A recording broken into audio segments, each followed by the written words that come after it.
Donc, dans l'ensemble, pour la réduction, pour résumer cela de façon globale, la réduction des comptes du gouvernement vous laisse pantois, c'est ça? Oui. Perplexe. Vous estimez que... La réduction était une réussite pour un.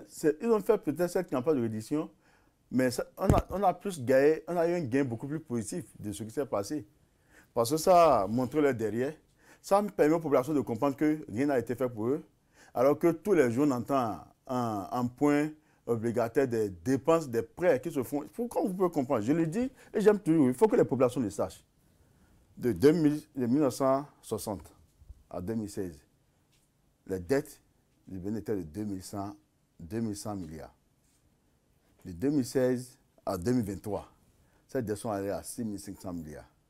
Donc, c'est que le gouvernement du président Patrice Talon, en cette année, a passé au nom des fils du Bénin, au nom de nos petits-fils et arrière-petits-fils, parce que c'est eux qui vont rembourser plus de 4500 milliards, plus de 4500 milliards de francs CFA. Et avec ça, et dans ces 4500 milliards de francs, on ne parle que de quelques kilomètres de voies d'asphaltage, de quoi? De quelques réalisations de décoration, Oui. sans nous dire dedans combien, combien chaque ministre est payé comme ça, pour son salaire. Parce que ce sont les ressources publiques, on doit savoir. Mais il y a une loi de règlement qui vient à l'Assemblée, vous êtes à l'Assemblée, tout est voté On ne met pas normalement. ça. La Et Cour constitutionnelle même, en nous avons une 2017, Cour des comptes en qui 2017, la fonctionne Cour constitutionnelle a normalement. demandé au gouvernement de nous fournir le décret qui permet de payer le salaire des ministres. De savoir combien les ministres ont été payés, le gouvernement n'a pas dit. Et on nous parle de transparence budgétaire.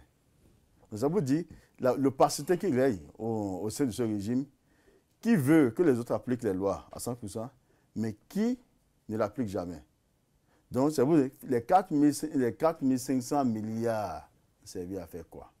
Et vous savez. Mais vous ne voyez pas comment Non, le pays parce est en métamorphosé? 2016, dans ce le président Patrice Talon est venu au pouvoir, il a dit, je n'ai pas c'est lui qui l'a dit, que le président Yahya Boni a signé des contrats pour engager le Bénin à plus de 1200 milliards pour la construction des routes. Plus de 1200 milliards. Mais qu'il estime que c'est trop. Si on pouvait, dans ces 1200 milliards, prendre 400 milliards pour investir dans l'agriculture, ça serait mieux. Donc, c'est pour vous dire par là que, avant qu'il ne vienne, le président Talon est venu trouver sur sa table des contrats. Parce que pour signer un contrat, c'est que la mobilisation des ressources a été déjà faite. Alors, il faut se rassurer que les ressources sont disponibles avant de signer. Donc, ça veut dire qu'il est venu trouver plus de 1200 milliards déjà disponibles pour la réalisation des axes routiers. Donc, c'est pour ça que la plupart des réalisations du gouvernement du président Patrice Talon, en bonne partie, l'administration est une continuité, ce sont des actions qui ont déjà démarré avant lui.